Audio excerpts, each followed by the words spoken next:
about it.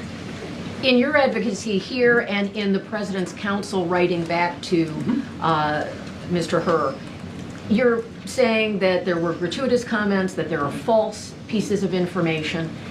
How is the American public supposed to process this when we also live in a world where former President Trump asserts that there was a politicized process that resulted in his prosecution related to classified documents and other things?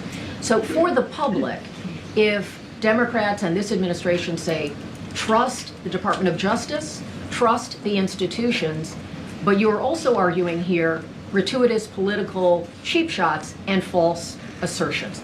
How are they to process that? Well, I talked about this actually a minute ago, and I think, when you have the former Attorney General, when you have the former acting FBI director, when you have the former general counsel of the FBI, these are experienced people at the Justice Department who spent decades working at the Justice Department, and they're saying it's gratuitous. They're saying that this is inappropriate, that this is inconsistent with DOJ policy and practice. That's them saying it. We agree. You heard the president speak forcefully about this last night. You heard the vice president speak forcefully about this today. We certainly agree that it's gratuitous. But I explained this a little bit in the opening. We're in a very pressurized political environment. And when you are the first special counsel in history not to indict anybody, there is pressure to criticize and to make, statements that maybe otherwise you wouldn't make. And, I think that it leaves you wondering why some of these critiques are in there. But I think it's also important to just fundamentally distinguish between the prior case that you mentioned. I want to be careful in terms of commenting on that. But the special counsel report goes into great detail about the differences and distinctions there. And I think it's important to understand that the criticisms that you're hearing of the gratuitous comments in the report, which are wrong, frankly, this is being shared by people who have deep experience at the Justice Department. On the many issues related to memory that certainly seem to prompt an angry response from the president and from his advocates, is there anything being done to address that issue in an ongoing way? Obviously, counsel wrote asking for some of those things to be removed.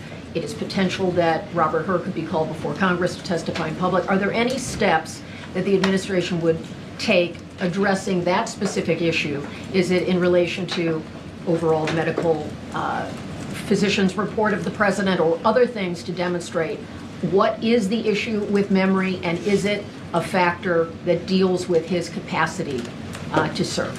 Well, I have a lot of issues with the contents of that question, and Kareen's answered a lot about the president's transparency in his medical records and his physical and things of that nature. And I, leave that to Kareen to handle. But I'll say, I just read you this. Page 248, later in the report, he says, quote, "We expect the evidence of Mr. Biden's state of mind to be compelling," pointing to him providing, quote, "clear and, quote, forceful testimony."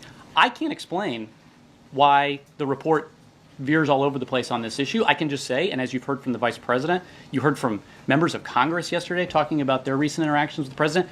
One, Congressman Goldman from New York, talking about his interaction with the president the day before this interview, when Congressman Goldman was on the ground in Israel, and the long and intensive and detailed conversation they had about what was going on the ground. We just reject that this is true. And I think that it does raise questions about the gratuitousness, and it raises, makes you wonder why that's in there. Thank you, Kareen, and thank you, Ian. So you are discrediting some of the findings in this report. You are discrediting some of the observations of President Biden. So why should the American public accept the conclusion that charges weren't warranted? I'm not sure I understand exactly what you're asking. I'm saying you're claiming that much of the report is inaccurate. So why are you so confident that the conclusion is correct? The conclusion has been obvious from the very beginning. It was a long, intensive, sort of meandering investigation that came to the conclusion that in February of last year, everybody knew that this wasn't intentional, that this was an accident, that they were found, and as soon as they were found, the president said, give them back, get them back as soon as we can, and fully cooperate with everything. So he reached the inevitable conclusion because it's the truth.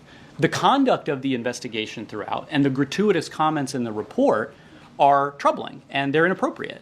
But I think that the finding was the obvious one because it's the truth. President Biden blamed his staff largely for the mishandling of documents and where they ultimately ended up. Does the president believe he did everything right when it comes to handling classified material? Well, just look at the report. I know it's long, But the report talks about how the evidence is that these were most likely things that were packed up by staff during movements and transitions and things of that nature. So that's reflected by the report. It's not some accusation by the president. It's just true. I mean, you guys know, you guys work with White House staff all the time. We support the principal. That's our job. And the principal relies on their staff to help them with things. And the president said this last night. You know, he talked about how, you know, looking back, if he had been more, he wished to be more engaged in that process of the packing and the moving things to make sure that things were being done the right way. And I think the most important thing to remember is once it was realized that something wrong had happened, he did everything right to get it back and to fix the problem. What about all the stuff that he talked about that was in his home, in filing cabinets that were either locked or able to be locked in his house?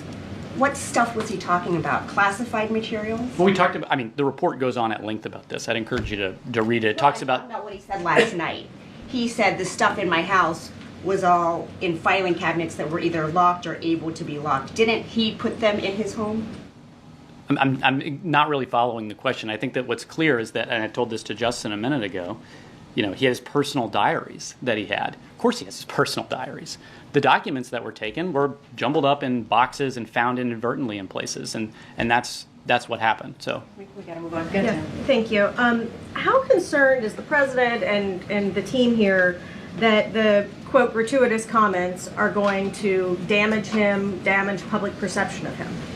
I think the public is smart, and I think that they can see what's going on. I think that they see a president who fully cooperated. I think they see a president who did the right thing and made sure everything got back. And I think that they see that this was a long investigation that ended without a case to be made. And, you know, I think that they can see and understand, you know, when people are gratuitous and make comments that they shouldn't make and that are beyond the remit of a prosecutor to do. I think that they understand that, and I think that they'll understand that the president did the right thing here. I think that something that this issue a year ago brought to light is that this is a unfortunately very common occurrence in our country. The National Archives has talked about how 80 different libraries and collections just in the last decade or so have called and said, oh, we found classified documents in these papers. And they have a process that you're supposed to turn those back in. But then, you know, we had the issue with President Biden. Immediately after that, we had the issue with Vice President Pence. And I think it's important to understand that this is a common occurrence, and the president thinks that we should fix it. Like, he gave all these documents back. He knew he did not, that these governments should be in possession, that the government should be in possession of these documents.